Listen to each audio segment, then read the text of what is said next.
करतो।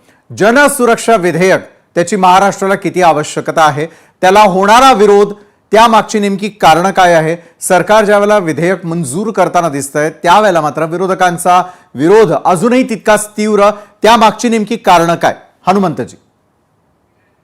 विशालजी, आज सभागृहामध्ये या राज्याचे मुख्यमंत्री गृहमंत्री यांनी हे विधेयक मांडले। याच्या अगोदर जो विधेयकाचा मसुदा आला होता आणि तो महाराष्ट्रातल्या जनतेच्या विचारार्थ सरकारने समोर ठेवला होता, त्यावर जवळपास 12,500 हरकती, दुरुस्ती, सूचना, शंका आशंका आल्या होत्या। त्याच्या अध्यक्षतेच्या समितीचे महसूल मंत्री चंद्रशेखर बावनकुळे साहेब होते।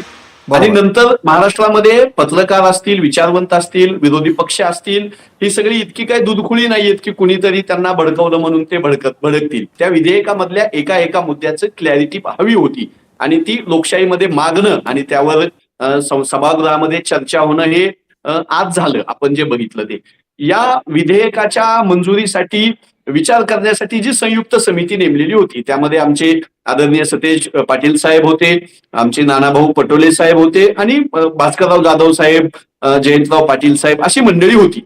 तर त्या मंडळींनी ज्या दुरुस्त्या तिथं सुचवल्या, तर त्या दुरुस्त्यामधल्या अनेक दुरुस्त्या घेतल्या नाहीत असं सभागृहामध्ये आज सांगण्यात आलं। हे सोडून या चर्चेमध्ये आज आदरणीय मुख्यमंत्र्यांनी जे विधेयक मांडलं, तर त्याच्यामधल्या काही गोष्टीवर आमदार रोहित पवार असतील, जितेंद्र आव्हाड साहेब असतील, निकोले मार्क्सवादी कम्युनिस्ट पक्षाचे आमदार होते, डॉक्टर विश्वजित कदम होते, यांनी ज्या शंका आणि ज्या दुरुस्तींची क्लॅरिटीची अपेक्षा व्यक्त केली, त्याच्यावरही खरं म्हणजे मुख्यमंत्री महोदयांनी सविस्तर उत्तर दिलेलं नाही। ही चर्चा संबंध महाराष्ट्राने ती चर्चा ऐकलेली आहे। साधा मुद्दा आहे की तुम्ही जो मला मुळात प्रश्न विचारला की या कायद्याची गरज होती का, हाच खरं तर या आमच्या आक्षेपाचा मुद्दा होता की UAPA सारखा कायदा आहे आणि आणखी काही कायदे असे आहेत की ज्यामुळे या देशाच्या सार्वभौमत्वाला, संविधानाला आणि या देशामधल्या एकात्मतेला उद्ध्वस्त करणाऱ्या लोकांचा बिमोड करता येण्यासाठी सक्षम कायदे होते।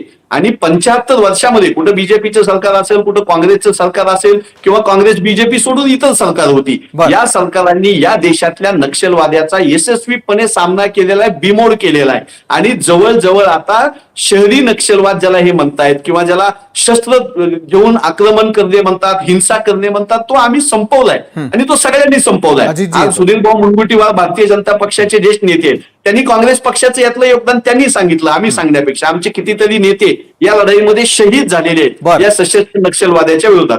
तर नक्षलवाद्याच्या विरोधामध्ये हा कायदा आणण्यासारखी परिस्थिती महाराष्ट्रामध्ये होती का, हे सांगायचं खरं म्हणजे कष्ट आज सरकारनं घेतले नाहीत।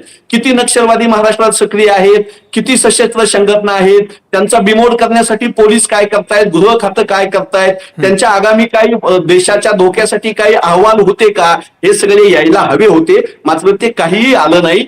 बीजेपीच्या भक्तांना सरकार काहीतरी करते असं दाखवण्यासाठी हा कायदा आणलेला आहे। या कायद्याला काँग्रेस पक्षाने जे आक्षेप घेतले त्याच्यावर आज उत्तर महाराष्ट्राच्या जनतेमध्ये अशा चर्चेमुळे एक प्रकारचा संभ्रम जाण्याची शक्यता आहे। हनुमंतरावजी, आता हा काँग्रेस भारतीय जनता पक्ष अशा भांडणाचा विषय नाहीये। माझी